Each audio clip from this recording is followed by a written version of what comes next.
Hey, Coach, so glad you found us. Couple things. First of all, subscribe. We love those people that subscribe. That's the first thing. Second thing is go over and check out teachhoops.com for coaches who want to get better. Let me help you win more games, less time, 30 plus years of coaching. Come join our community. It is unbelievable. There's nothing else like it. 14-day free trial. It's the only place you'll find that on the web. Let us help you become better basketball coaches. All right, let's head off to the video. Welcome to the Basketball Leadership Podcast. First week of the season for Coach Collins. Not me. I'm just gearing up. Anyway, sleepless nights have begun. I always tell my wife this time of year, I said, I'll see you in March. I'll see you in March. Isn't that the truth?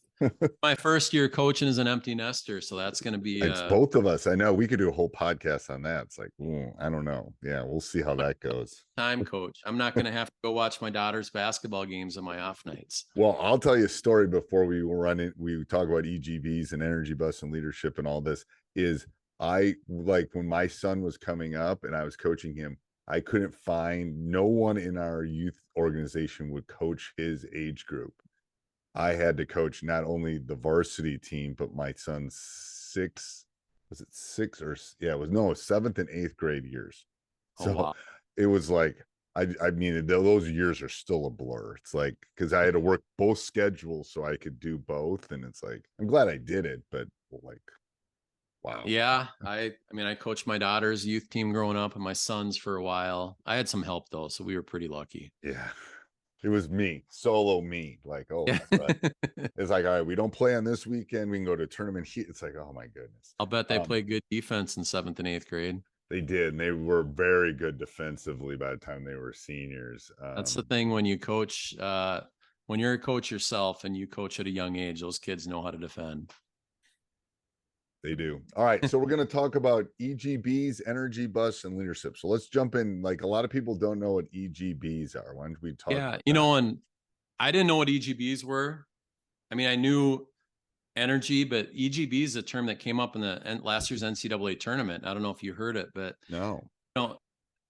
I was, and I'll kind of backtrack a little bit. So I read the energy bus to my team the first practice of the season. So we're coming up in a week, and I'm going to read the summary of the book to them because it's one of my 3 main pillars for our team. I have a no deposit, no return, meaning you're going to get out of basketball what you put into it. I want positive energy givers, and I want team first kids. Those are the 3 things that matter more to me than anything else. And so I'll talk about the energy bus quick, and then I'll tie it in with EGBs. But if you haven't read the book or haven't looked at it, I just encourage you to do it. In a nutshell, here's the summary of the book. George is miserable, unhappy with his life. He's not happy at home with his wife and kids, doesn't like his job. His car breaks down. He has to take the bus to work. As he's taking the bus to work, his car keeps getting delayed and not getting fixed in time. So George is on this bus for like a week or 2. After a few days of being on this bus, George realizes he's a little bit happier when he gets to work, and then he's a little bit happier when he gets home. He doesn't know why. When he reflects on it, it's because there's this bus driver named Joy that greets him and says, "Morning, sugar," and is, real positive and upbeat and high energy.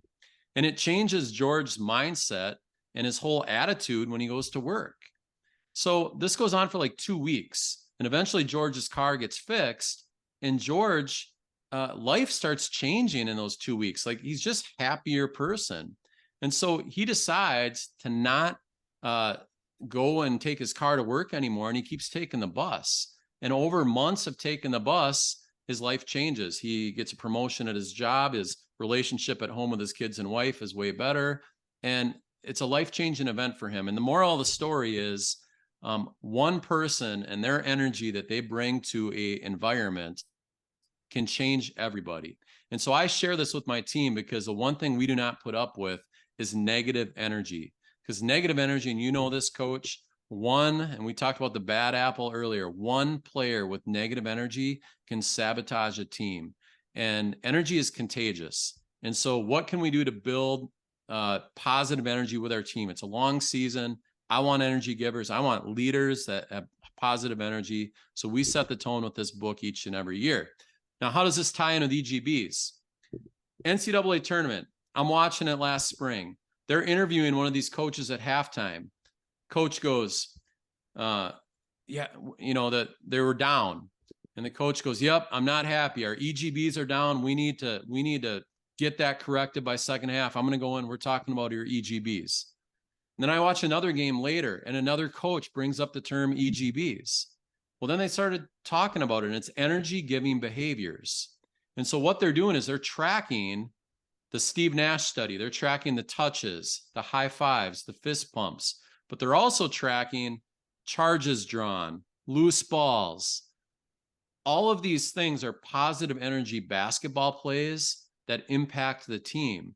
And so these coaches are starting to track these as stats, and they're finding the more energy EGBs they have in a game, there's a correlation whether you win or not and the success you have. And it's something that we can control.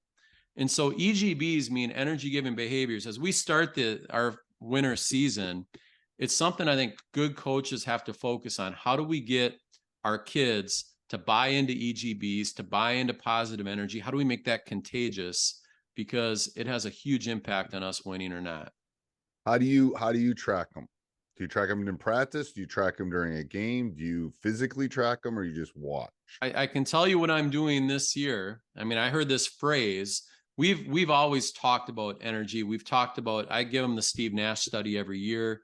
I'm a small school. We don't have a lot of stat people to do a lot of stuff, but I'm taking one of my stat. We have usually a couple girls each year that help us do stats. I'm going to take one of them, and we're going to track the touches piece. I'm going to try to track the touches, and I'm also going to pick a few basketball related energy plays and track them. It could be diving on a loose ball. It could be drawing a charge. It could be an extra pass. It could be whatever, a Gretzky pass, whatever it may be. But I want to measure it, because what gets measured gets done. It does. And what you emphasize, they'll do. It's Absolutely. more like, so I'm just trying to think of the people that I have sometimes keeping stats. I got to keep it simple. Like, so he's laughing, because they might not be able to know a Gretzky pass. So easy as they took a charge. That's an easy one for anybody listening. That's an easy one. I think diving on the floor after a loose ball is an easy one, because grandma knows that. I mean, those are two easy energy ones. Offensive rebound could be one. An offensive rebound. Yes. Because offensive rebounding is one of those basketball things that takes there's special people that do that. Like, we emphasize that in our program. I have a rule: if you get an offensive rebound, you can do whatever you want with it. I said, you can throw it up to the stands and give it to mom if you want. I don't care. Because, and that's what I'm saying, there's no bad shot after an offensive rebound. So some of the kids really go after them hard. I love that. Because touches, I think, are more like, again, for the stats people, I think touches will be okay to see, kind of. Points, I think points would be an energy. You just score, got a pass, a point. Get in transition, you're pointing to your teammates where to go. That's a leadership thing. Absolutely. Yeah. Or even after an extra pass or things like that. So Steve Nash averaged 239 touches a game. That's a lot of touches. So you have to pick what you want to track, because right. We already came up with 4 or 5 of them. And the problem with charges is there aren't that many opportunities. No. So I wouldn't even count that as one, to be honest with you. I'd put it on the list, but in a good game, you're maybe taking 2 or trying to take 2 or 3, maybe.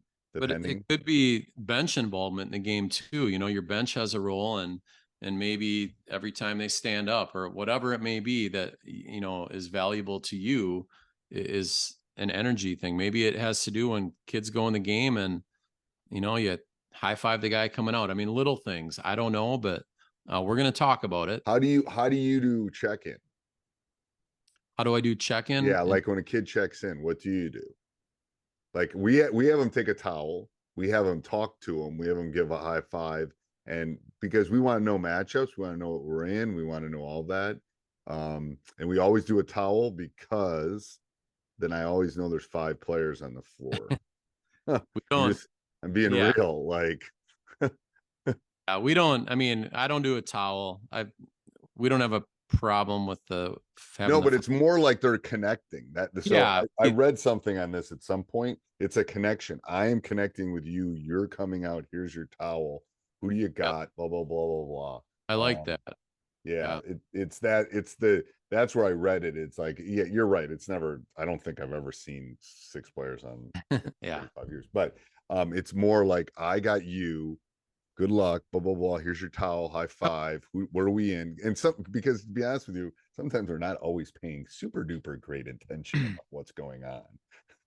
Yeah. I mean, I would say, I try to talk to the guy before they go in, and I make sure they know what we're in, who they're guarding, all that type of stuff. But other than the high five going in for their buddy, I don't do a lot of formal stuff with that. But I like the towel. I like the connection piece a lot. Yeah, because it's like we're one group. It's like you're Yep. helping them, hopefully, and then they're going to go get their water bottle. And then when we come out, we go all the way down the line and give high fives all the Yep. way down the line.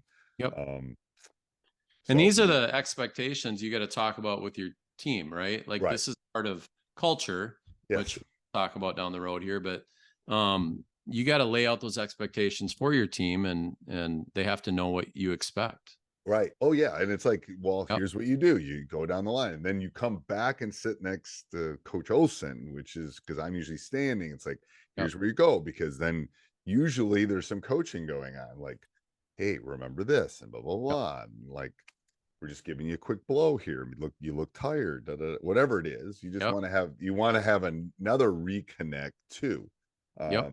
So that's, again, we'll dive into that when we do culture. All right. Anything else on EGBs and Energy Bus, Coach? No, we can go a lot deeper, but that's a quick overview for everyone. Yep. And then remind them of where they can go find you on Gumroad, so you can find all this free stuff. A lot of free stuff, a lot of books. My last name, Berge, BERGE.gumroad.com.